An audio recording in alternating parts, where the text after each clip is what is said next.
Yang ketiga, sambutan dari Ketua Majelis. Yang keempat, sholawat bersama diiringi rebana dari Nasidah Al-Jannah, bimbingan dari Bapak Rusmi. Yang kelima, tausiah yang dilanjutkan dengan doa. Dan yang keenam, penutup. Memasuki acara pertama yaitu pembukaan. Marilah kita buka acara pada hari ini dengan membaca suratul Fatihah. Al-Fatihah.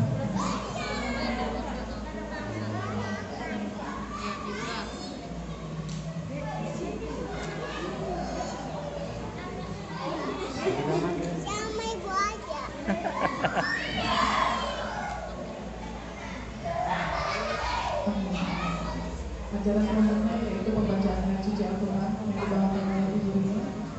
Waktu dan tempat kami persilakan.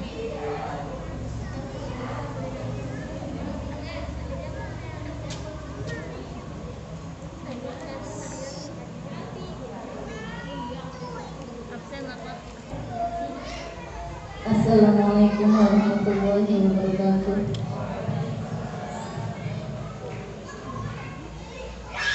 A'udzu billahi minas syaitonir rajim.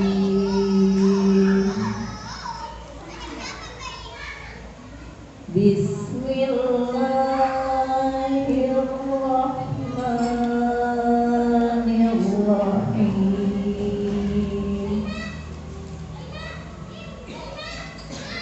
Alif Lam Mim.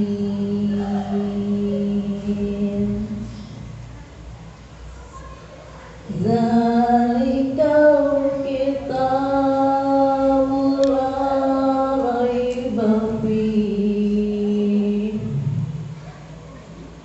La raiba fihi hudan lil muttaqin. Alladzina yu'minuna bil ghaibi wa yuqimuna as-shalah wa yuqimus salata wa mimma razaqnahum yunfiqun. Walladzina yu'minuna bima unzila ilaika wa ma unzila ilaika wa ma unzila min qablik unzila min qablika wa bil akhirati hum yuqinun. Sadaqallahul azim.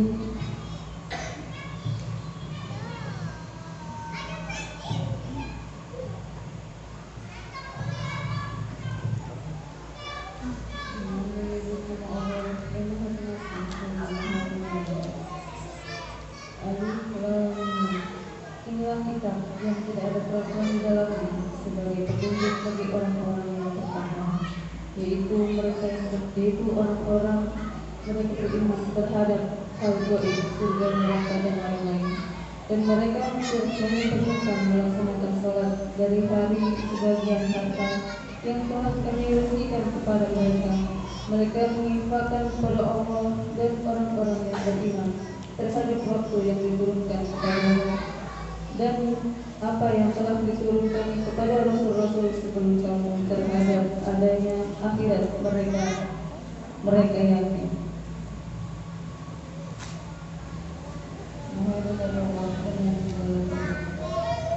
Assalamualaikum warahmatullahi wabarakatuh.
selanjutnya yaitu sambutan dari Dewan. Silakan.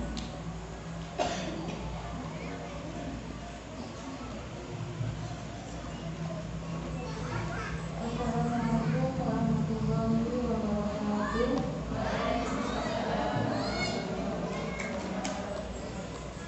Alhamdulillah, terima kasih kepada yang terhormat Ibu-Ibu Majelis Taklim Baitur-Rahim dan juga Ibu-Ibu Majelis Taklim Al-Akbar beserta Ibu-Ibu Majelis Taklim Al-Ikhlas yang kami hormati. Alhamdulillahirabbil alamin wa bihi nasta'inu ala umuri dunya wa din wassalatu wassalamu ala asyrofil anbiya'i wal mursalin sayyidina wa maulana Muhammadin wa ala alihi wa sahbihi ajma'in. Pertama, puji syukur kehadirat Allah Subhanahu wa taala yang telah melimpahkan rahmat, taufik dan hidayahnya sehingga kita semua bisa berkumpul bersilaturahmi pada siang hari ini. Alhamdulillah cuacanya panas sekali, padahal kan sendiri sudah puasa. Alhamdulillah cuacanya kembali cerah dan panas.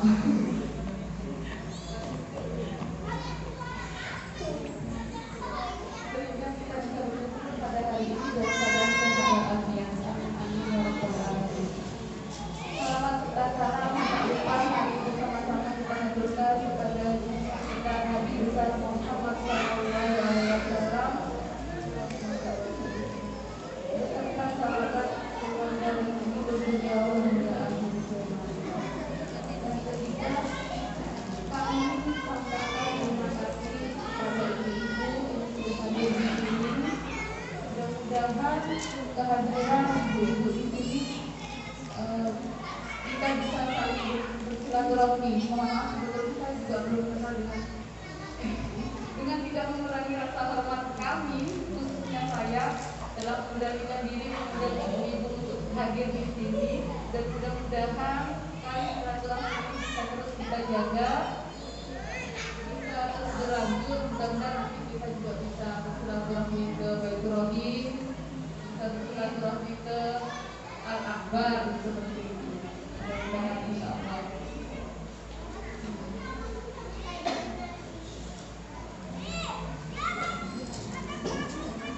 Dan yang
Allah dan insya Allah dicintai dan disayangi Allah Subhanahu wa Ta'ala. Amin. Aminnya semua kabul. Amin. Mudah-mudahan semua yang hadir di tempat ini Ustadz sumpahin jadi orang kaya semuanya. Amin. Dan duit baru kenceng adanya, ya. Bukan nikmat harta yang membuat kita berbangga diri, bukan nikmat suami yang amat ibu cintai, bukan pula nikmat teman yang dari tadi ngobrol sendiri, bukan. Tapi nikmat yang hakiki adalah nikmat beribadah kepada Sang Ilahi. Jadi ibu, nikmat itu bukan di sini. Apa ini? Dompet bukan, tapi di sini. Apa bu? Kantong. Ya. Rasulullah Sallallahu Alaihi Wasallam bersabda, "Laisal ghina ghinal mal." Bukanlah orang kaya yang kaya hartanya, wa innamal ghina ghinan nafsi. Tetapi orang kaya adalah yang kaya hatinya. Ya bu. Salah satu ciri dari kayanya hati itu adalah orang yang benar merajut ukhuwah, merajut persaudaraan. Makanya saya bahagia sampai ke sini walaupun perjalanan lumayan agak masuk ke dalam.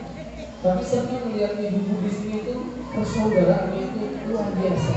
Bahkan Ustaz sudah selama hampir 5 menit dia ngobrol aja gak selesai. Itu menunjukkan persaudaraan di sini itu memang hebat. Ya aminin orang, saya itu lagi marah kalau itu aminin gitu ya. Ya bu, jadi menunjukkan persaudaraan di Masjid Al-Ikhlas ya. Oh iya, persaudaraannya luar biasa. Bajunya akur ya, ada yang pink semua, yang merah-merah, yang hitam-hitam, tergantung partai mana yang ini. Jadi ibu, oh sembarangan Pak Ustadz, ini bukan dari partai, kredit ya. Jadi ibu-ibu yang dimuliakan Allah, Ustadz akan buktikan bahwa orang kaya itu gak mesti yang banyak duitnya. Kemarin Ustadz diundang di salah satu kompleknya orang kaya. Ustadz gak mau nyebutin nama kompleknya ya, inisialnya saja BDI. Jadi sembarangan. Nah kan inisial itu saya gak ada ngomong begini damai indah loh ya, awas loh ya. Ibu-ibu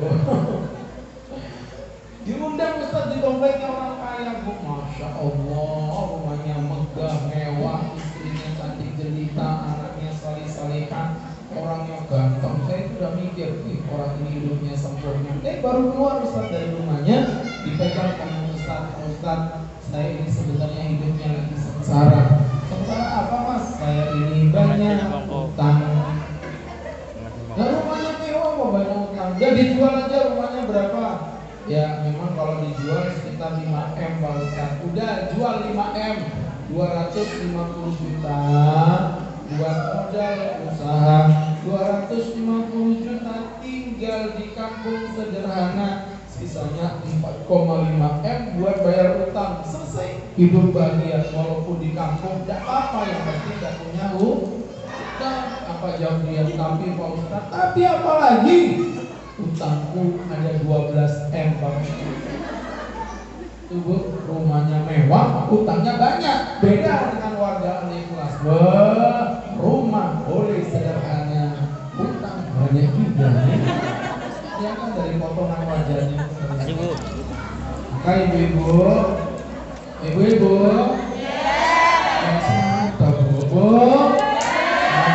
nggak usah minta juga, biasa aja. Orang dipanggil Ustaznya jawabnya yang bagus, iya Pak Ustaz. Gitu loh, ibu. Nggak usah tijil juga, Pak Ustaz kok digodain. Jadi ibu-ibu yang berbahagia, nikmat tertinggi itu tadi Ustaz bilang, nikmat berukhuwah, nikmat bersaudara. Makanya ibu-ibu yang dimuliakan Allah Subhanahu wa Ta'ala, itulah yang dikatakan Allah, wadhkuru ilayhi manusia. Ibu tahu ilayhi? Apa ilayhi? Oh bukan, lebih dalam dari iman dulu. Kalau iman itu cuma biasa, kalau ilayhi itu ada rasa sakit. Gini ya, saya kasih contoh. suami istri sama-sama miskin, sama-sama kiri, akhirnya jualan nempel di pinggir jalan, punya rombong jadi warung jadi restoran jadi franchise, pendapatan per bulan 1 miliar. Sudah kaya, nggak ada angin, nggak ada hujan. Tiba-tiba suami bilang, "Dek, aku mau nikah lagi." Ibu pasti ngomongnya gini. Ibu pasti ngomongnya gini, "Mas, healing mas." Oh, lihatin bibir, healing mas, healing. Ibu ngerti nggak maksudnya apa? Ada rasa sakit yang luar biasa, ya kan? Dikecewakan sama Allah juga dongkol sama kita. Ibu dikasih duit, ibu bersyukur. Ibu dikasih anak, ibu bersyukur. Ibu dikasih rezeki, ibu bersyukur. Tapi diberi persaudaraan, di situ kadang-kadang tidak bersyukur. Makanya Allah ingatkan tadi, wadhkuru ilayhi manusia. Ilayhi apa ya Allah? Wadhkuru ni'matallahi 'alaikum. Ingatlah pada kado yang Allah berikan kepada kalian. Idh kuntum a'da'an, manakala kalian dulu bermusuh-musuhan. Jadi manusia itu sebenarnya gontok-gontokan, saling menyerang, saling menjatuhkan. Fa'alafa baina qulubikum. Dengan datangnya iman, hatimu itu dirobek sama Allah, diletakkan magnet cinta di dalam hatimu. Asbahtum bi ni'matihi ikhwana. Maka dengan nikmat itulah kalian menjadi orang yang bersaudara. Mantep. Ya kalian seperti orang bersaudara.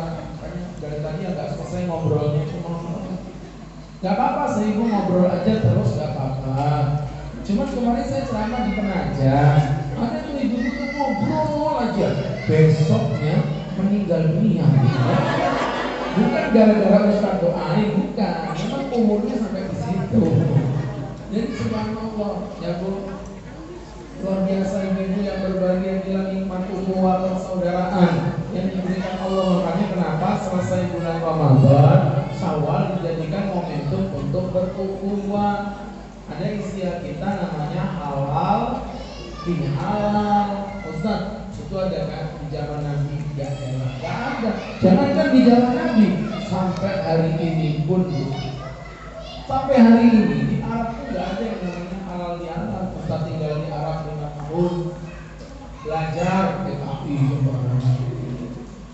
Ustaz jadi mahasiswa di Arab, di Yaman 5 tahun hadirin. 5 tahun di Yaman belum pernah diundang halal bihalal sama orang Arab, Bu. Nah, biasanya kita ngadain tuh di KBRI. Nanti undang orang Arab bingung, apa itu halal bihalal? Nah, saya bilang itulah hebatnya ulama kita, bisa membuat istilah pakai bahasa Arab yang orang Arab saja tidak paham maksudnya. Itu ya. Yang membuat itu siapa Pak Ustaz? Namanya Kiai Haji Wahab Kasbullah. Beliau adalah salah satu pendiri daripada Jami'ah Nahdlatul Ulama. Beliau ini dekat dengan Bapak Presiden Soekarno. Nah, waktu itu ada seret antara Soekarno dengan para ulama, Bu. Ketika ada seret di antara Soekarno dengan para ulama, ini saling gengsi-gengsian. Presiden suruh datang ke pesantren, nggak mau. Ulama suruh datang ke istana negara juga nggak mau. Zaman dulu ulamanya beda. Suruh ke istana negara nggak mau. Akhirnya apa yang terjadi hadirin? Dibuatlah acara di tengah-tengah, tidak ada yang mendatangi dan tidak ada yang didatangi, semua barang-barang kumpul di tempat. Apa yang terjadi? Biar acaranya terasa enak di kuping, maka diberilah istilah namanya halal bihalal. Apa itu maksudnya Pak Ustaz? Gini Bu, ini air putih bahasa Arabnya ma. Nah, jadi bahasa Arabnya air putih itu ma. Maka kalau mama, air putih. Ya, ma'un artinya air putih. Orang Arab berkata, bikam hada, berapa ini? Orang Arab bilang al-ma'u bimi'atin. Al-ma'u air putih dengan mi'atin 100. Air putih dengan 100. Maknanya ada proses transaksi. Nih tak kasih duit, tapi air putihmu ku ambil. Nih air putihku ku serahkan, tapi uangnya tak berikan kepadamu. Itulah makna halal. Terjadi proses transaksi. Maka kalau kita berbicara halal bihalal, itu warga al-ikhlas daripada kunjung ke rumah masing-masing susah, ya udah gini aja, halalmu ku beli dengan halalku, sebagaimana halalku ku jual kepadamu dengan halalmu, sehingga tidaklah kita keluar dari masjid al-ikhlas kecuali kita sudah saling menghalalkan antara satu dengan lain. Jelas bu ya? Maka udah clear, ibarat anak muda bilang kosong-kosong. Ya kadang-kadang kita ini jadi orang suka, mohon maaf bu ya, dosa itu kan ada dua jenis. Ada dosa kepada Allah, ada dosa kepada manusia. Kita tuh sering menganggap dosa kepada Allah itu lebih penting dibandingkan dosa kepada manusia. Anggapannya tuh kepada Allah kan Allah nih maha perkasa. Kalau manusia kecil saja, tidak terlalu penting. Loh jangan salah paham bu. Berapa banyak orang-orang tergelincir masuk neraka hanya karena dosa kepada manusia. Ustaz ambil contoh saja. Ada seorang laki-laki datang, ya Rasulullah, tetanggaku seorang perempuan, karena tusolli bil-lail wa tasumu bin-nahar. Kerjaannya malam sholat, pagi puasa, malam sholat, pagi puasa, cantik. Malam sholat, pagi puasa, cantik. Walakin kanat tu'dhi jiranaha, tetapi dia suka menyakiti hati tetangganya. Dia suka menyakiti perasaan tetangganya. Dia suka ngegosipin tetangganya. Dia suka menyakiti temannya. Dia suka mencueki pembicaraan orang lain. Dia suka ngobrol ketika ustaznya berbicara. Ceritanya bukan di sini, bukan. Itu waktu saya ceramah di Papua ya. Di sini nggak ada. Yang berbicara nggak ada. Berkesahan banyak bu ini. Jadi ibu-ibu yang berbagai apa kata Nabi, inna kanat binna la khayra fiha. Perempuan itu tidak ada kebaikannya. Perempuan itu berada di dalam api neraka. Ibu bayangin ya.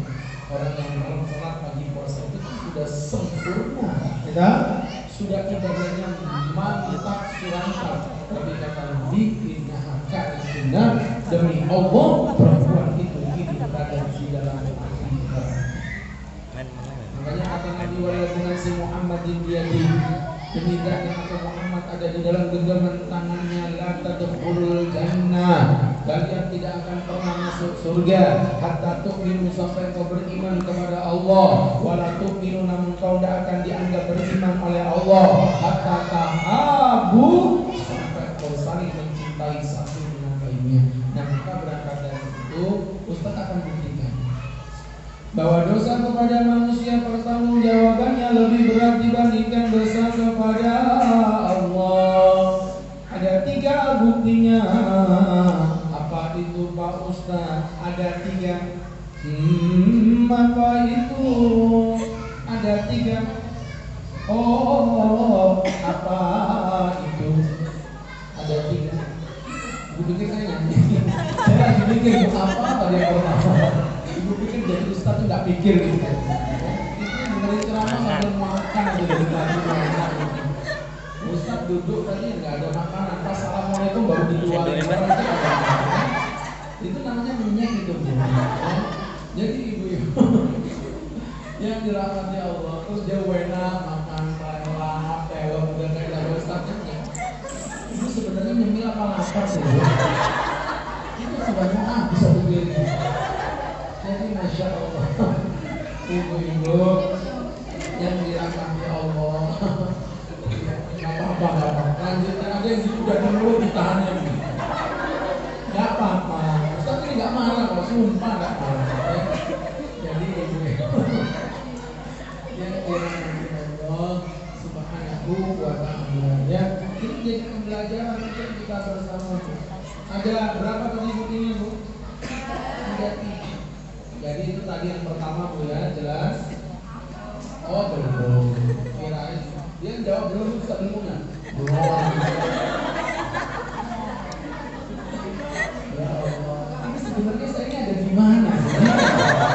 Demi Allah saya orang balik papan nasi bu. Baru pertama saya kesini. Makanya saya tadi itu sampai bilang aku di mana tuh? Saya takut kok dari Samboja gitu. Jadi ibu-ibu ya luar biasa, ibu-ibu ada 3 alasan. Yang pertama, alasannya apa Pak Ustaz? Yang pertama ditinjau dari sisi frekuensi. Frekuensi itu apa? Sering tidak seringnya terjadi. Coba Ustaz mau tanya tuh ya, dijawab. Ibu-ibu mohon maaf hari ini aja, gak usah ngomongin kemarin-kemarin lah. Hari ini aja. Ada yang sudah mencuri Bu? Oh enggak, alhamdulillah. Itu kamu apa gitu? Saya kasih tanya, bukan nuduh. Mungkin ada sebelum mengajar tadi bersihnya dulu ada Bu. Kok mikir Bu? Astagfirullah. Ada Bu? Nggak ada Bu ya? Alhamdulillah. Nah, kenapa pertanyaannya dijawab gampang dijawab? Karena ibu-ibu pasti memang tidak melakukan itu. Tapi kalau pertanyaannya saya rubah gini, ibu-ibu adik kelas mohon maaf, siapa di antara ibu-ibu yang hari ini aja memastikan ke Ustaz bahwa ibu belum menyakiti perasaan orang?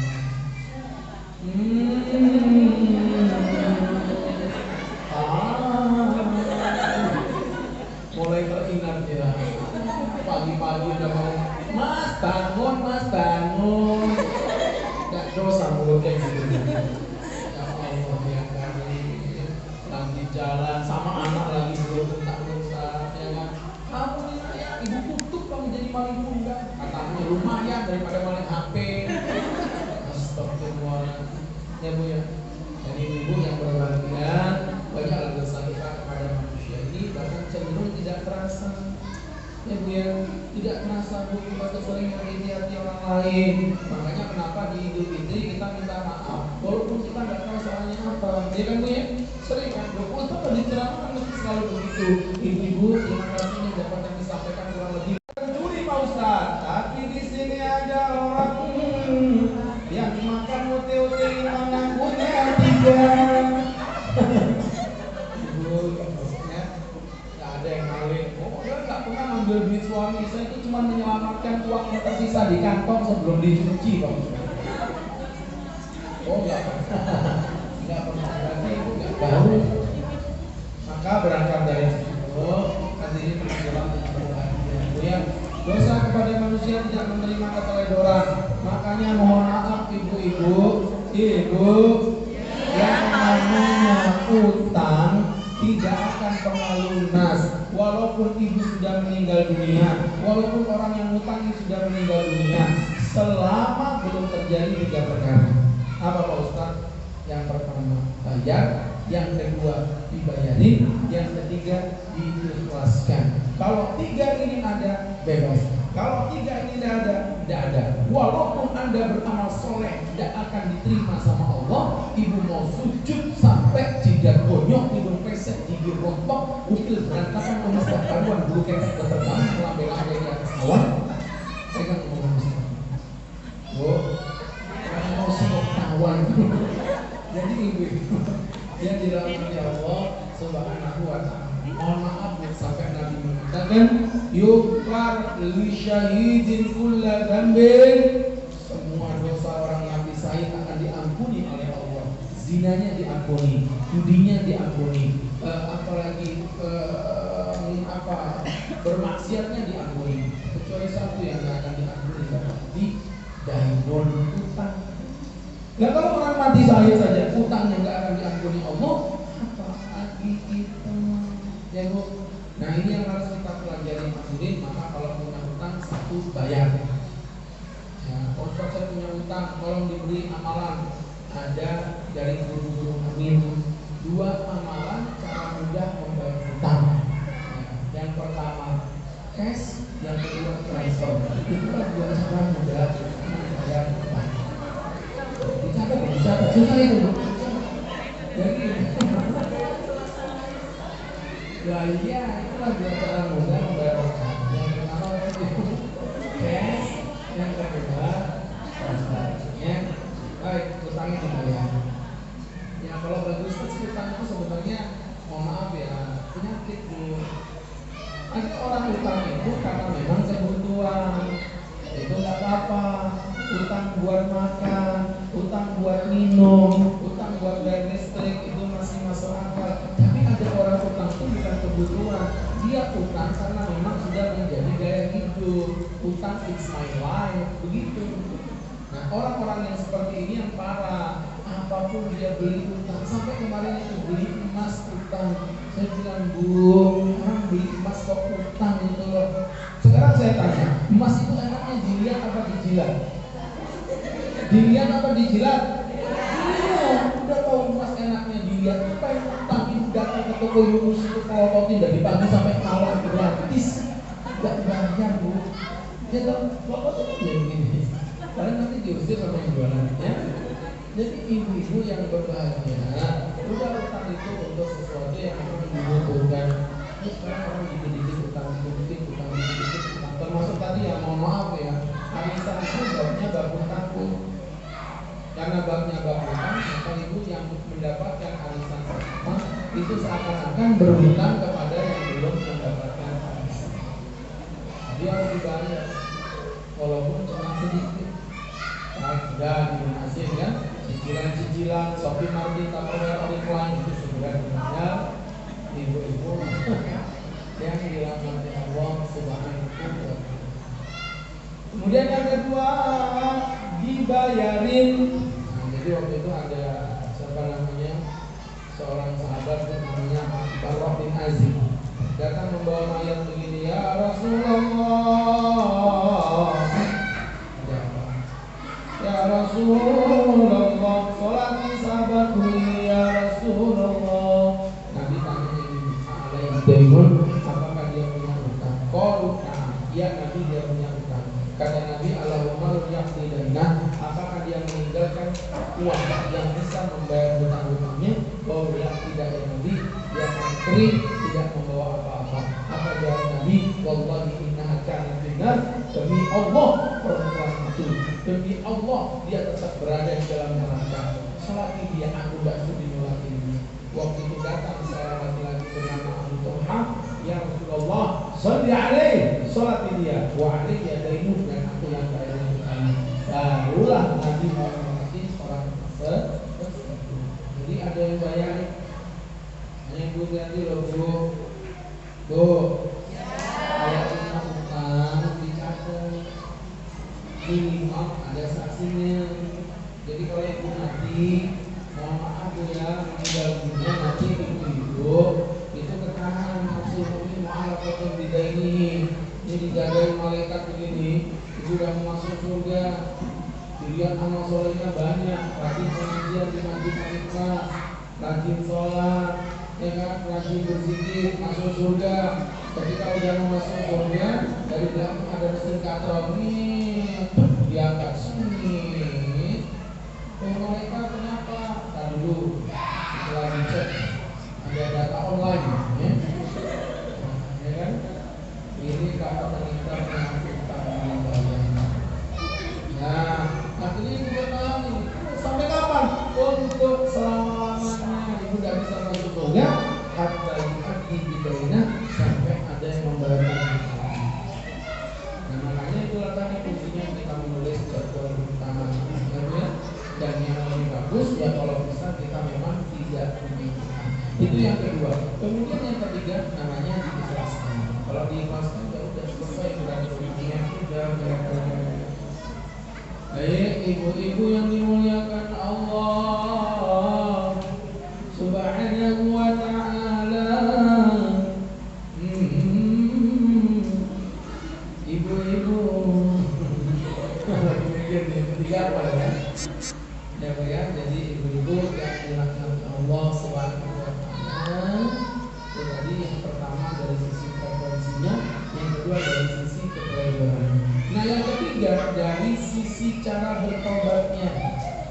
Ternyata dosa kepada manusia memang lebih berat tuh. Kalau dosa kepada Allah, cara tobatnya ada 3. Kalau dosa kepada manusia, cara tobatnya ada 4. Dibahas satu-satu. Yang pertama dosa kepada Allah. Syaratnya ada berapa tadi Bu? 3. Yang pertama Bu, namanya an-nadam, penyesalan. Menyesal. Itu yang tahu diri ibu sendiri. Makanya mohon maaf ya, mungkin ibu gak ada yang tahu ya. 2 bulan yang lalu kan Ustaz sempat masuk penjara.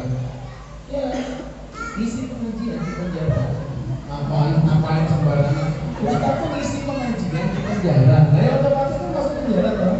Masuk orang dari luar, kan? Jadi terus masuk langsungnya isi pengajian. Astagfirullahaladzim. Ibu mau sujud, saya ngapain coba ini? Ya, jadi subhanallah, ketika Ustaz lagi masuk ke dalam penjara, ya, akhirnya Ustaz isi pengajian di sana. Nah, Ustaz ketemu sama ada, masya Allah, perempuan itu badannya kaku semua. Ya, subhanallah, bahkan di dahinya itu ada sedikit kaku. Karena waktu ketemu saya udah pakai jilbab ya. Saya tahu itu di bagian tangannya sama bagian dahinya. Jadi saya tanya, Mbak, ya kamu dosa apa? Itu semua maksiat Ustaz sudah pernah saya lakukan. Saya menyesal. Cuman saya ini dulu pernah jahat 20 tahun Pak Ustaz. Sekarang saya baru tobat 2 tahun. Kira-kira kalau saya mati hari ini Pak Ustaz, apakah Allah akan mengampuni dosa-dosa saya? Mbak, insya Allah diterima tidak diterimanya tobat itu bergantung pada, perhatikan, bergantung kepada besar dan kecil perasaan penyesalan yang ada di dalam diri. Makanya yang tahu diterima atau tidaknya tobat ini kamu sendiri sama Allah. Ya.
Terima kasih.